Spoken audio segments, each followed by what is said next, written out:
वो पूरा मनोविज्ञान इस तरह से चेंज हो जाता है कि उनके मन में ये बात बैठ जाती है कि ये बच्चा जो है आईएएस बनेगा, तो वो अचेतन मन में प्रत्यक्ष अप्रत्यक्ष रूप से सब तरफ से उसको आईएएस बनाने की तैयारी करा रहे हैं, और बचपन से ही करा रहे हैं।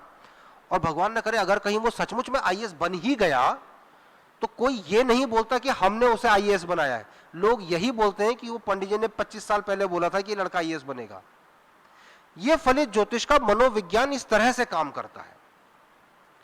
तो अगर आप इन चीजों को समझते हैं तो आप ये समझ सकते हैं कि वो जो ज्योतिषी या जो कोई भी कह रहा है उसके पास दो ही उद्देश्य हो सकते हैं भाई, या तो उसने पैसा कमाना है तब तो वो कुछ भी बोल रहा होगा, वो अर्थोपार्जन के हिसाब से बोल रहा होगा। लेकिन यदि कोई आपके सापेक्ष आपके प्रति भावना रखने वाला कोई श्रेष्ठ ज्योतिषी आपके बारे में अगर कुछ बोल रहा है तो हो सकता है वो आपको अचेतन मन में आपको प्रेरणा दे रहा है, आपको एक साइकोलॉजिकल टर्निंग पॉइंट दे रहा है जहां आप उस दिशा में अग्रसर हो जाते हैं। उसका इस बात से कोई मतलब नहीं है कि वो राहु आप पे प्रभाव डाल रहा है कि मंगल आप पे प्रभाव डाल रहा है, वो कोई प्रभाव नहीं डाल रहा है। वो ज्योतिषी आप पर प्रभाव डाल रहा है, उसका व्यक्तित्व आप पर प्रभाव डाल रहा है, उसके कपड़े, उसका उठना बैठना, उसका जो भी उसने श्रृंगार धारण किया हुआ है वो आप पर प्रभाव डाल रहा होता है। और उस प्रभाव से आप लोग अपने अचेतन मन में उसके कथन को सत्य बना देते हो और कहते ये हो कि उसकी भविष्यवाणी सच हो गई। तो इस अर्थ में ज्योतिष के मनोवैज्ञानिक प्रभाव होते हैं, ग्रहों के प्रभाव नहीं होते। ज्योतिषी के मनोवैज्ञानिक प्रभाव होते हैं आपके ऊपर जो आपके जीवन को एक दिशा दे सकते हैं। पर ऐसा व्यवहार करने वाले कितने लोग होंगे, कितने नहीं लोग होंगे, कितने लोग सिर्फ अर्थोपार्जन के लिए करते होंगे, वो एक अलग का विषय है। आपको सिर्फ यह समझना है कि आप जन्मपत्री कुंडली देख करके क्या क्या चीजें बता सकते हो। अगर कोई आदमी ऐसी चीजें बता रहा है तो आपने परेशान नहीं होना कि वो कोई चमत्कार नहीं कर रहा है, ये बहुत तार्किक है। जो लोग जादू दिखाते हैं ना, वो जादू क्या करते हैं, आपके लिए तो वो जादू है, उस आदमी के लिए तो हाथ की सफाई है, वो तो बड़ी चालाकी से कोई काम कर रहा है, बस आपको पता नहीं चल रहा है। तो ऐसे ही कुंडली देख करके जो कोई आपके बारे में कुछ बता रहा है और अगर वो ऐसी चीजें बता रहा है तो फिर वो बहुत तार्किक चीजें बता रहा है, उसमें कोई चमत्कार नहीं है। बस इतना जरूर होता है कि जब वो दो चार चीजें आपके बारे में बता देता है इस तरह की, और आपके अंतर मन में ये विश्वास बैठ जाता, जब आप ये चीजें नहीं जानते तो आपके अंतर मन में एक विश्वास बैठ जाता है कि ये आदमी मेरे बारे में जानता है, कोई पहुंचा हुआ आदमी है। अब अगर उसने बोला कि भाई तुम बहुत दुखी रहते हो कभी कभी, तो कभी कभी तो हर कोई दुखी रहता है, लेकिन आप उस बात को पकड़ जाते हो। आप उसको ये नहीं सोचते कि कभी कभी कोई दुखी रहता है, आप ये सोचते हो कि नहीं ये आदमी मेरे बारे में सही कह रहा है क्योंकि मैं कभी कभी दुखी रहता हूं। पर दुखी तो हर समय कोई ना कोई रहता ही है। वो आप कभी टीवी पे आने वाले जो ज्योतिषी होते हैं ना, जो भविष्यवाणी बोलते हैं, उनकी आप बातों को सुनना कभी, और थोड़ा ध्यान से सुनने की कोशिश करना। ये महीना आपके लिए आय व्यय के हिसाब से खराब है, लेकिन अपने पत्नी और बच्चों पर खर्च करें। आप कभी उनकी बातों को बड़े ध्यान से सुनने की कोशिश करना, तो आपको समझ में आएगा कि उनकी जितनी भी बातें हैं वो एक्चुअली में कोई ऐसी स्पेशल बात है ही नहीं जो किसी के बारे में हो। वो ऐसी बात है जो बड़ी सामान्य सी बात है। आपका ये सप्ताह दुखमय जाएगा, अपने माता पिता की सेवा करें। तो अपने माता पिता की सेवा तो हर किसी को करनी चाहिए, चाहे सप्ताह दुखमय जाए चाहे ना जाए। अब होता क्या कि वो आदमी अगर माता पिता की सेवा करता है और उसका सप्ताह जो है वो दुखमय नहीं गया, तो वो ये सोचता है कि देखो मैंने माता पिता की सेवा करी थी, पंडित जी ने बोला था, इसलिए मेरा हफ्ता अच्छे से निकल गया। तो ये कुछ रिवर्स साइकोलॉजी में चीजें काम करती हैं, इस चीज का इन पर प्रभाव पड़ता है, हमारे मनुष्य जीवन पर इस चीजों का प्रभाव पड़ता है इस अर्थ में। तो इसको समझना, और इसलिए समझना ताकि आप न कभी किसी पाखंड के चक्कर में पड़ो, न कभी किसी को पढ़ने दो, और इन चीजों को आप किसी के अगर बेहतरी के लिए यूज कर सकते हो तो अगर आप कर सकते हो, आपको लगता है तो आपको करना चाहिए। अच्छे के लिए तो आपको, भाई पिता भी अपने बच्चे को झूठ बोलता है ना, माँ झूठ बोलती है ना जब दवाई देती है, दवाई तो कड़वी है लेकिन वो बोलते हैं ना ना बेटा मीठी है, खा ले कुछ नहीं होगा, मीठी है। झूठ बोलती है ना माँ, लेकिन क्यों बोलती है? भले के लिए बोलती है ना। पिता अगर अपने बच्चे को दंड देता और मारता भी है, दो थप्पड़ भी मारता है, तो काय के लिए मारता है? उसके भले के लिए। तो ये कुंडली है, इसके जो तार्किक, ये विज्ञान है, इसके जो तार्किक मतलब निकलते हैं वो आपको समझ में आ रहे हैं। ऐसी और भी बहुत सारी चीजें हैं जो मैं एग्जैक्टली अभी नहीं, मतलब सारी चीजें तो एक साथ नहीं हो सकती ना, नहीं बता पाऊंगा मैं, लेकिन ऐसी और भी बहुत सारी तार्किक चीजें हैं जो ऐसे ही परिणामों से निकलती हैं। जी क्या चीज? हाँ हाँ पूछिए। जी ओ, ये जो कुंडली देखते हैं वो जो ज्योतिष लोग बताते हैं तो कुछ विशेष भाषा होती है, आपके इस घर में ये है, आपके इस घर में ये है, तो भाषा हमें कैसे आएगी उनको बोलने, कि हमको उनको कैसे बताना है आपका ये ऐसा है ऐसा है। जो मैंने सुबह एक चित्र बनाया था ना, मैं देखता हूँ अगर होगा तो।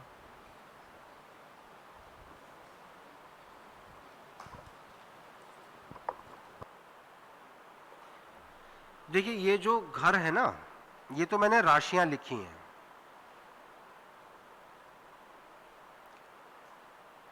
ये जन्म कुंडली का विषय ऐसा है कि गणित के दोपहर के बाद अब थोड़ी ठंडी हवा चली है ना, तो अब सबको इंटरेस्ट आया है। ऐसे ही होता है ज्योतिष में। जो मैंने जो पहले दिन सवाल पूछा था ना कि आप ज्योतिष क्यों सीखना चाह रहे हो, तो ठीक है आपने बड़े अच्छे अच्छे जवाब दिए, क्योंकि इंटरव्यू की तैयारी में हम जाते हैं अच्छे अच्छे जवाब लेकर के जाते हैं।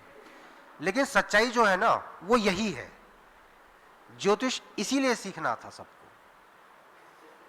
सबके अंतर मन में कहीं ना कहीं यह भाव है कि ज्योतिष सीख करके मैं कुछ बता सकूं, इसीलिए हम सब, बस वो सच बोला नहीं बहुत लोगों ने। तो इसमें क्या है कि ये जो जहां पर हम लग्न को रखते हैं, इसीलिए मैं इसे अंकों में नहीं लिख रहा हूं, रोमन न्यूमरल में लिख रहा हूं। जो ये है ये घर है।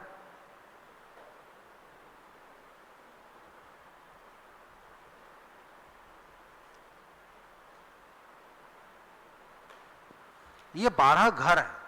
इस घर में कोई भी राशि हो सकती है, कोई भी ग्रह हो सकता है, वो बदलता रहेगा लेकिन घर नहीं बदलते। यानी ये हमेशा पहला घर रहेगा।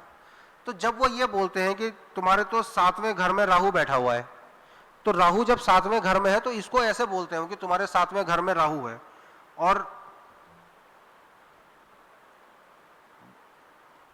इन्होंने ना कुछ ऐसे सिस्टम बना रखे हैं कि हर ग्रह का कौन सी उच्च की राशि होगी, कौन सी नीच की राशि होगी, कौन से ग्रह की कौन सी स्वग्रही राशि है, कौन से ग्रह के कौन सी राशियां मित्र हैं, कौन से शत्रु हैं। इस तरह के बहुत सारे नियम बने हुए हैं। जैसे कि जो राशियों में जो कर्क राशि है वो चंद्रमा की होती है, सिंह की होती है, सूर्य की होती है। उसके बाद आपके मिथुन और कन्या शुक्र के होते हैं। वृषभ और वृश्चिक ये मंगल की होती हैं। इस तरह से उन्होंने कुछ बना रखा है। तो मान लीजिए इस घर में 10 है का अंक है, यानी कि मकर राशि है और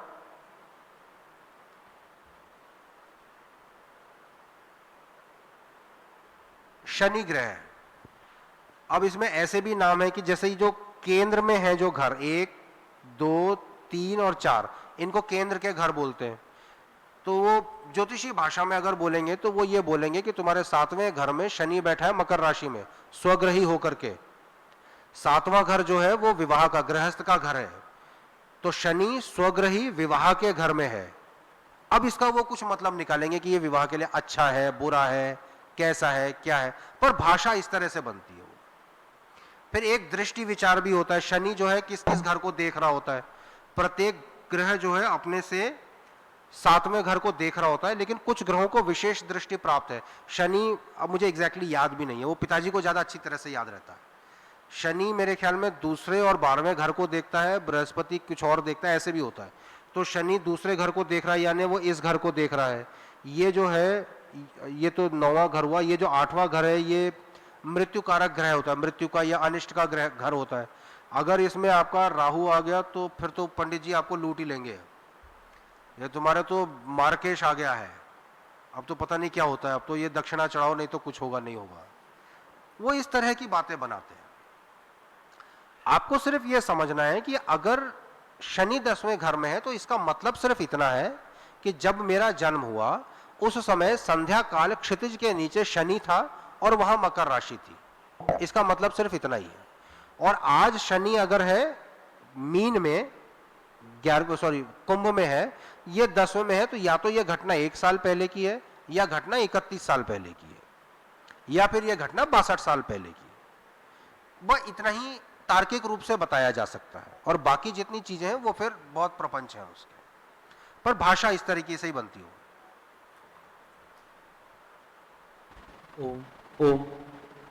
ये कुंडली बनाने के लिए जो आधार बिंदु हैं, अभ्यास करने के लिए जो हमें चाहिए कि जन्म कब हुआ, कैसे हुआ, इसके पॉइंट लिखवा सकते हैं जरा सा कि क्या क्या हमें अभ्यास करना जन्म चाहिए किस जिससे? समय हुआ वो नहीं देखना है, जिस भी समय की कुंडली बनानी है उस समय का लग्न निकालना है, लग्न को पहले घर में रखना है और बाकी सारी संख्याएं क्रम से भर देनी है, और उसके बाद देखना है कि ग्रह उस समय कौन सा ग्रह किस राशि में है और उसके हिसाब से ग्रह भर देने और आपकी जन्म कुंडली बन गई। बस इतना ही है, सामान्य तौर पर कुंडली में इतना ही है। अभ्यास आपको किस चीज का करना है कि अभी आपने मोटा मोटा लग्न निकाला कि वृश्चिक है, लेकिन आपको क्या करना है कि ग्रह लग्न स्पष्ट निकालना है। जैसे बताया था ना अभी कि 136 मिनट में 30 अंश चला तो 97 मिनट में कितना चला तो लग्न स्पष्ट आ गया। ऐसे ही आपने उस समय का ग्रह स्पष्ट निकालना है, वो गणित का अभ्यास है कि अगर मुझे शाम को 7 बजे की कुंडली बनानी है तो मुझे शाम को मुझे सुबह 5:30 बजे के ग्रह स्पष्ट मालूम है, लेकिन शाम को 7 बजे ग्रह स्पष्ट क्या होगा वो चीजें मेरे को निकालनी है। तो जब मेरे पास लग्न स्पष्ट और ग्रह स्पष्ट आ जाए तब आप कुंडली बनाओ, तो आपका थोड़ा सा गणित का भी अभ्यास होगा और इन चीजों का भी अभ्यास होगा। और ये जो चीजें मैं कह रहा हूं ना कि सूर्य अगर इस राशि में है तो ये महीना होगा, ये चीजें जब आप कुंडलियां देखोगे, ये सैद्धांतिक रूप से आपको पता चल गया, तो जब आप कुंडलियों का अभ्यास करोगे ना, ये चीजें अपने आप आपके दिमाग में बैठ जाएंगी कि ये शुक्ल पक्ष की कुंडली मैंने बनाई तो सूर्य और चंद्रमा ऐसे दिख रहे हैं। इन बिंदुओं को नोट करने की जरूरत नहीं, अगर आप नोट करोगे। आप यहां दर्शन पढ़ते हो, व्याकरण पढ़ते हो? अभी तो कुछ नहीं पढ़ रहा है, अभी तो कुछ नहीं पढ़ रहा। आप जो भी पढ़ते होगे, अगर आप इस चक्कर में पड़ जाओगे तो आप वो पढ़ना छोड़ करके रोज कुंडली बना रहे होगे। देखिए, ये जो चीजें होती है ना, जितनी भी संसार की वो चीजें हैं जो चमत्कारिक प्रभाव डालती हैं, वो मनुष्य को बहुत आकर्षित करती है। और दर्शन, व्याकरण, वेद, जो जिनमें चमत्कार का भाव नहीं है, आत्मज्ञान का भाव है, जिसमें पुरुषार्थ लगता है, वो उन चीजों से मनुष्य दूर भागता है। ये स्वाभाविक प्रवृत्ति है। तो अगर आप इन चीजों के ऐसे अभ्यास में लग गए कि नहीं मुझे तो बस यही करना है, तो फिर आपका अपना जो अध्ययन है ना वो छूटेगा। आप निश्चित जानिए, मैं पिताजी हमारे साथ बचपन से ही रहे हैं, मेरी नौकरी लगने तक पिताजी ने मुझे ज्योतिष का ज भी नहीं सिखाया कि अगर अभी से ज्योतिष में पढ़ गया तो तू पढ़ाई नहीं करेगा। फिर मैंने ज्योतिष सीखा मेरी नौकरी लगने के बाद, जब मैं 24-25 वर्ष का हो गया। उससे पहले मेरे पिताजी ने कभी मुझे ज्योतिष नहीं सिखाया। इसलिए आपको ये चीजें जाननी चाहिए। जाननी तो बेसिकली जो चीजें चाहिए वो पंचांग है, और जो चीज करनी चाहिए वो पंचांग का व्यवहार है। उस पंचांग को व्यवहार में लाना चाहिए, क्योंकि वो ऋतुबद्ध वैदिक पंचांग है। उसको व्यवहार में लाना, उसके अनुसार अपने ऋतुचर्या करना, ये तो आपको करना चाहिए। और कुंडली बनाना और इसके जो ये फलित के जो तार्किक परिणाम है, इनको जानना और समझना इसलिए जरूरी है कि आपको ये समझ में आ सके कि इसमें क्या चीज पाखंड है और क्या चीज सत्य है। ये आपके जन्म समय का एक नक्शा है। जैसे आपको बर्थ सर्टिफिकेट मिलता है ना, बच्चा पैदा होता है तो एक बर्थ सर्टिफिकेट मिलता है कि इस स्थान पर इतनी तारीख को इतने बजे बच्चे का जन्म हुआ। तो ये भी एक तरह का बर्थ सर्टिफिकेट है कि जब मैं पैदा हुआ तो सूर्य कहाँ था, शनि कहाँ था, मंगल कहाँ था, बृहस्पति कहाँ था, वो एक चीज है। तो ये मेरे जीवन का एक यादगार लम्हे का एक नक्शा है। मैं क्यों इसे संभाल के ना रखूं, लेकिन इसके प्रति ऐसे भाव से भी ना रहूं कि बस यही है जो कुछ है। इस अर्थ में आपको ये सब चीजें जाननी जरूरी है, इसलिए बताई गई हैं। अभ्यास करना है ताकि आपको थोड़ा अंदाज आ जाए कुंडली कैसे बनती है। 2-4 बार आप करोगे तो आपको स्पष्ट भी हो जाएगा। लेकिन इस आशय से नहीं करना कि मैं ये सब करूंगा, फिर मैं ये देखूंगा, फिर मैं ये लोगों को बताऊंगा, फिर लोग मुझसे प्रभावित होंगे। नहीं तो फिर आप दूसरे चक्कर में फंस जाओगे। ठीक है, कुंडली को जानना है। जब हम किसी चीज को जान जाते हैं तो उसके प्रति जो भी हमारे मन में विकार है उनसे मुक्त हो जाते हैं। ज्ञान मुक्ति देता है, अज्ञान भय देता है, अज्ञान बंधन है। तो कुंडली के बारे में अज्ञान होने से आप इसके प्रति भय में भी रह सकते हो, इसके प्रति मोह में भी रह सकते हो। लेकिन अगर आपको इसका ज्ञान है तो न तो आपका इससे बंधन होना कभी, न कभी आपको इससे भय होना। ठीक है। ओम। ओम। जी मुझे कुछ पूछना था इसमें। जी जी जी कुछ जैसे कुछ ज्योतिष, पौराणिक ज्योतिष बोलते हैं कि आपके घर में शनि का प्रकोप है या राहु का या केतु का। इन दो तीन चीजों का ज्यादा इस्तेमाल करते हैं, राहु, केतु और शनि। इसमें से मैं बताता हूं आपको, इसमें से क्योंकि फलित के ज्योतिष के जो योग हैं वो मुझे तो बहुत मोटे मोटे पता है, मैं फलित ज्योतिष में कभी ज़्यादा घुसा ही नहीं, मैंने उसका बहुत ज़्यादा अध्ययन भी नहीं करा हुआ है। अध्ययन मैंने जब ज्योतिष सीख रहा था तब ज़रूर करा था, लेकिन जब से ये पंचांग बनाने लगा ना तो किसी की जन्मपत्री देखता हूँ ना बनाता हूँ, ना मुझे इस बात से कोई मतलब रहता है कि मुझे, और अगर मुझे कोई ज़बरदस्ती दिखाने आ ही गया तो हाँ मैं ऐसी बात जरूर बताऊंगा कि वो जरूर प्रभाव में आ जाता है। पर वो ऐसा है कि अगर कोई बहुत ही पीछे पड़ गया तो जब परेशान कर रहा है तो फिर तू ही परेशान हो, मैं क्यों परेशान हूं, इस अर्थ में। लेकिन मैं नहीं थी तो इसके बारे में, जैसे मंगलिक दोष है, काल सर्प दोष है, राहु के जो दोष है, इनके बारे में सुबह आपको आचार्य जी कुछ 2-4 बातें ऐसी बता देंगे जो आपको पता चल जाएंगी। मंगली दोष होता है कि अगर आपकी कुंडली में 1, 4, 7, 8 और 12वें घर में अगर मंगल हो तो वो मांगलिक दोष हो जाता है। मांगलिक दोष मतलब कि वैवाहिक जीवन में थोड़ी समस्या रहेगी। लेकिन अगर आप ऐसे देखो तो 12 में से अगर 5 घरों में मंगल आ जाए तो मांगलिक दोष हो जाता है। इसका मतलब कितने % लोग मांगलिक होंगे? कुल 12 ही तो घर हैं। 12 घरों में से अगर 5 घरों में मंगल आ गया तो आदमी मांगलिक हो गया। और उसमें भी क्या है कि पहले वो लग्न से देखते हैं, लग्न से 1, 4, 7, 8 और 12 घर में है तो मांगलिक है। अगर लग्न से नहीं बना तो मानो यहां पर चंद्रमा है तो चंद्रमा से 1, 4, 7, 8 घर देखते हैं तो आदमी कहीं ना कहीं तो फंसेगा, कभी ना कभी तो मांगलिक निकलेगा। लग्न से नहीं निकलेगा तो चंद्रमा से निकलेगा, नहीं तो नवांश कुंडली में निकलेगा, कहीं तो मांगलिक निकलेगा। ऐसे इनके बहुत सारे चक्कर हैं, मतलब तो वो सब आपको सुबह थोड़ा थोड़ा, जैसे जो प्रमुख हैं जिनके बारे में ज्यादा चलता है, शनि की 7.5, जिनसे आप ज्यादातर लोगों को डराया जाता है। शनि एक राशि में 2.5 साल रहता है। शनि जिस राशि में होता है उस राशि से आगे की एक राशि और उससे एक पीछे की राशि, 3 राशियों को प्रभावित करता है। तो ये कितने साल हो गए? बस यही शनि की 7.5 है। मैं अगर इस राशि में हूं तो जब शनि यहां होगा तो मुझे प्रभावित करेगा, फिर जब शनि मेरी राशि में आ जाएगा तब प्रभावित करेगा, और जब मेरी राशि से एक राशि आगे चले जाएगा तब भी मुझे प्रभावित करेगा। तो 3 राशियों तक शनि मेरी राशि को प्रभावित करेगा, तो वो शनि की 7.5 कहलाती है। एक राशि में जब रहता है तो शनि की ढैया हो जाती है, 2.5 साल की जो होती है ढैया बोल देते हैं। ऐसे ही काल सर्प दोष होता है, मांगलिक दोष होता है, केमद्रुम योग होता है। ऐसे कुछ एक मोटे मोटे चीजें हैं जो किसी भी कुंडली में एक नक्शे को देख करके जैसे हम बता सकते हैं कि भाई ये द्वीप है, ये प्राय द्वीप है, बताते हैं ना, ये पठार है। ऐसी कुंडली को देख करके कुछ कुछ चीजें ऐसी पता चल जाती हैं जिनके उन्होंने एक विशिष्ट नाम दे रखे हैं, पर उनके कोई ऐसे अर्थ होते नहीं।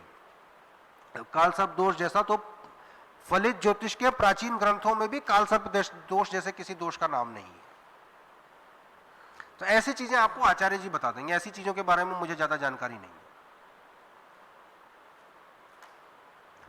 और कोई प्रश्न हो तो बताएं, नहीं तो फिर पूछिए, संक्षेप से पूछिए, संक्षेप से उत्तर दें।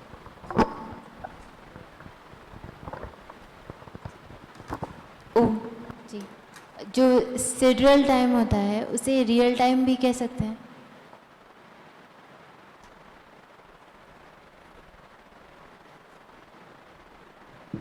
24 घंटे में, जैसे हमने ये बोला था ना कि उस समय 10 सेकेंड लगभग प्रति घंटे के हिसाब से, तो सिडरल टाइम को अगर सामान्य समय में करना है तो 10 सेकेंड प्रति घंटे के हिसाब से जोड़ देना है, और अगर इसका उल्टा करना है तो इसे घटा देना है। वो वास्तविक समय है क्या?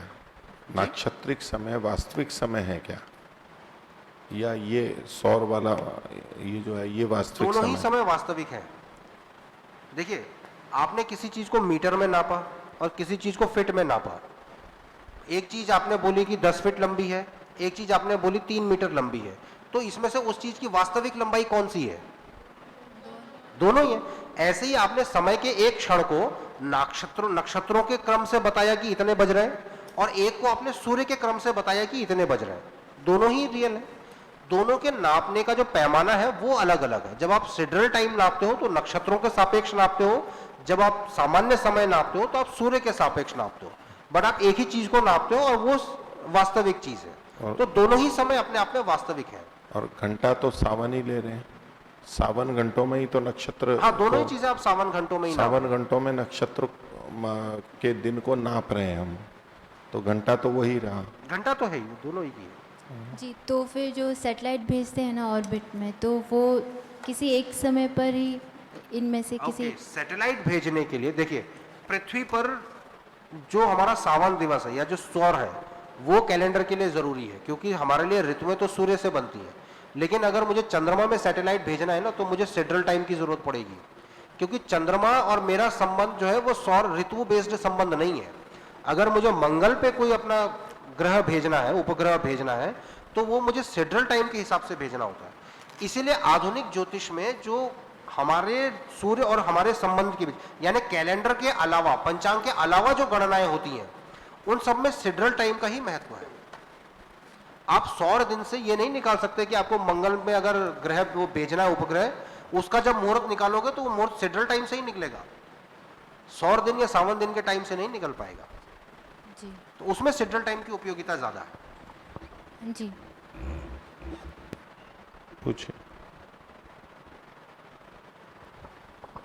ओम, ये जो कुंडली देख के हम तिथि कौन सी है ये देख रहे थे, उसके विषय में प्रश्न था कि सूर्य 7वीं राशि में है, माने कार्तिक मास चल रहा है, तो आपने ये बताया कि अगर चंद्र चौथे घर में है तो कृष्ण पक्ष चल रहा होगा, और वो कृष्ण पक्ष पिछले मास का माने आश्विन मास का होगा, तो फिर कार्तिक मास का कृष्ण पक्ष कैसे जानेंगे? हाँ, वो ऐसे जानेंगे कि कुंडली देख करके कृष्ण पक्ष के संबंध में ये निश्चित करना कि आश्विन का होगा या कार्तिक का होगा, वो आपको पता चलेगा जब आप कुंडली के बाद जब इनके स्पष्ट सूर्य स्पष्ट देखोगे, जैसे सूर्य स्पष्ट देखोगे और चंद्र स्पष्ट देखोगे, तब आपको वो चीज क्लियर होगी।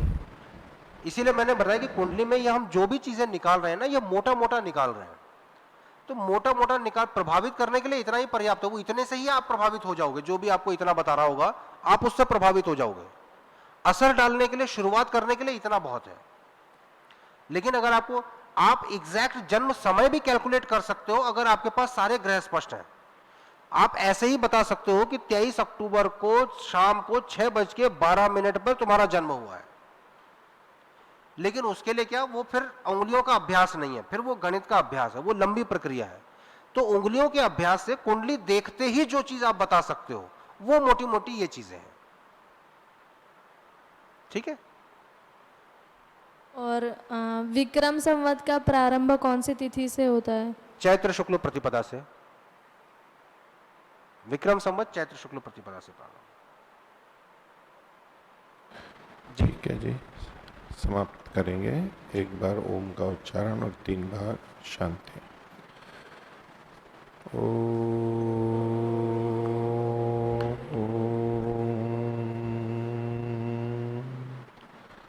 शांति शांति शांति। सर्वेभ्यो नमः। सभी को सादर नमस्ते।